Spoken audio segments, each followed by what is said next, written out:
دو باتیں کہے بغیر چین نہیں آئے گا۔ ایک یہ کہ حال ہی میں کراچی جیسے عظیم شہر میں صحابہ کرام رضوان اللہ علیہ مجمعین کے بارے میں جو سفاکانہ کافرانہ انداز میں گستاخیاں کی گئیں کھلم کھلا علی الاعلان جلوس کے دوران، وہ کسی بھی مسلمان کے لیے قابل برداشت نہیں ہے۔ ہم بھی اس کو برداشت نہیں کر سکتے۔ ہم نے اسی وقت ٹویٹ کے ذریعے سے بیان جاری کیا تھا اور بھی علماء نے جاری کیے کہ ان کو فوراً گرفتار کیا جائے اور یہ عبرتناک سزائیں دی جائیں۔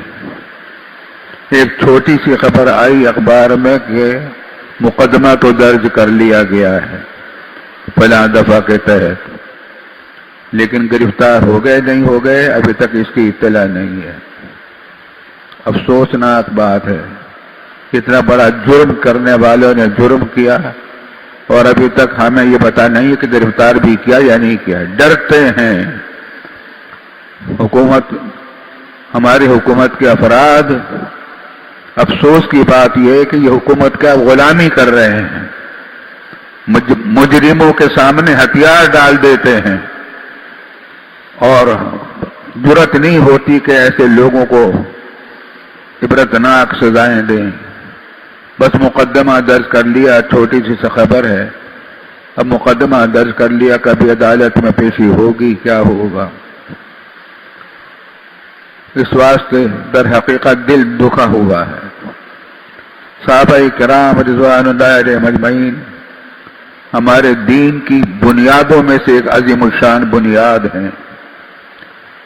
وہ ہمارے سب سے بڑے انبیاء کرام علیہ السلام کے بعد اور حضرت صلی اللہ علیہ وسلم کے بعد اس امت کے سب سے بڑے محسن جماعت صحابہ کرام کی ہے۔ اس زمین و آسمان نے حضرت صلی اللہ علیہ وسلم کے بعد ایسے عظیم انسان نہیں دیکھے زمین و آسمان نے آج تک جیسے صحابہ کرام رضوان اللہ علیہ مجمعین تھے۔ تاجدار دو عالم سرور کونین صلی اللہ علیہ وسلم کی تربیت اور ان کی، بلکہ میں تو کہوں گا کہ ان کا معجزہ کہ 23 سال میں کیسی کایا پلٹ دی تھی پورے عرب کی اور کیسی قوم تیار کر دی صحابہ کرام کی، اور قرآن نے جگہ جگہ ان کی عظمت کی گواہیاں دی۔ یہ پوری امت کے محسن ہیں، قرآن انہوں نے اسی صحابہ کرام ہی نے قرآن ہم تک پہنچایا، یہ پورا دین ہم تک پہنچایا۔ یہ جو ساری حدیثیں ہم پڑھ رہے ہیں مدارس میں، دورہ حدیث ہے، صحیح بخاری ہے، صحیح مسلم ہے، ابو داؤد ہے، نسائی ہے، ابن ماجہ ہے، موطا ہے، کیا کیا حدیثیں ہیں، یہ سب حدیثیں کسی نے ہم تک پہنچائی ہیں؟ صحابہ کرام نے پہنچائی کہ ہم نے سنا رسول اللہ صلی اللہ علیہ وسلم، ہم نے دیکھا رسول اللہ صلی اللہ علیہ وسلم کو یہ کرتے ہوئے۔ جو کچھ رسول اللہ صلی اللہ علیہ وسلم نے کیا اور جو کچھ کہا، دنیا کی کسی قوم کے پاس اس کی مثال نہیں ہے کہ اپنے لیڈر کی ساری باتوں کو اس طرح محفوظ کیا ہو جس طرح صحابہ کرام نے محفوظ کیا ہے۔ ایک صحابی فرماتے ہیں، اچھا اب مسواک، حضور صلی اللہ علیہ وسلم مسواک فرماتے تھے، اس کے بھی طریقے تھے، کئی مرتبہ دن میں مسواک کرتے تھے، تو وہ آپ مسواک کر رہے تھے تو کہتے ہیں وہ صحابی کہ جب میں پہنچا تو آپ مسواک کر رہے تھے اور وہ یوں کہہ رہے تھے او او، مسواک کرتے کرتے آواز نکلتی ہے تو وہ یوں کہہ رہے تھے او او۔ صحابی نے اس کو بھی محفوظ کر لیا، جو کچھ آپ کی زبان سے نکلا اس سب کو محفوظ کر لیا۔ اللہ تعالیٰ ان کے درجات بلند فرمائے۔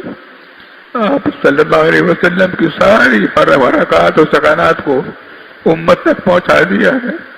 اللہ تعالی ہمیں ان تمام سنتوں کو زندہ رکھنے اور ان پر عمل کی توفیق عطا فرمائے. بات تو ایسی ہے کہ کبھی بھی خیر ختم نہ ہو. بیعت رضوان جو ہوئی تھی حضرت عثمان غنی رضی اللہ تعالیٰ عنہ کی وجہ سے ہوئی تھی. اہل مکہ نے اپنے پاس روک لیا تھا، اندیشہ تھا کہ قید کر دیں گے، گرفتار کر دیں گے. تو حضور صلی اللہ علیہ وسلم نے تمام صحابہ کرام کو جمع کیا اور بیعت رضوان ہوئی درخت کے پیچھے، درخت کے نیچے. لقد رضی اللہ عن المؤمنین اذ یبایعونک تحت شجرہ. یہ بیعت کس واسطے ہو رہی تھی؟ عثمان غنی کی رہائی کے لیے ہو رہی تھی. اور اس میں کون شریک تھا؟ بیعت رضوان والے تھے. قرآن کریم نے ان کی فضیلت کی آیاتیں بیان کی ہیں کہ اللہ تعالیٰ ان سے راضی ہو گیا، اللہ تعالیٰ راضی ہو گیا ان صحابہ کرام سے. تو اللہ تعالیٰ نے تو اپنی رضامندی کا اعلان کر رکھا ہے صحابہ کرام کے بارے میں. اللہ تعالیٰ ان کے برکات سے ہمیں محروم نہ فرمائے. اور جن لوگوں نے گستاخی کی ہے ان صحابہ کرام کے بارے میں، اللہ تعالیٰ ان کو سزائے عبرتناک سزا دینے کا کہ توفیق دے ہمارے حکام کو، ان کو ڈرنا چھوڑ دیں.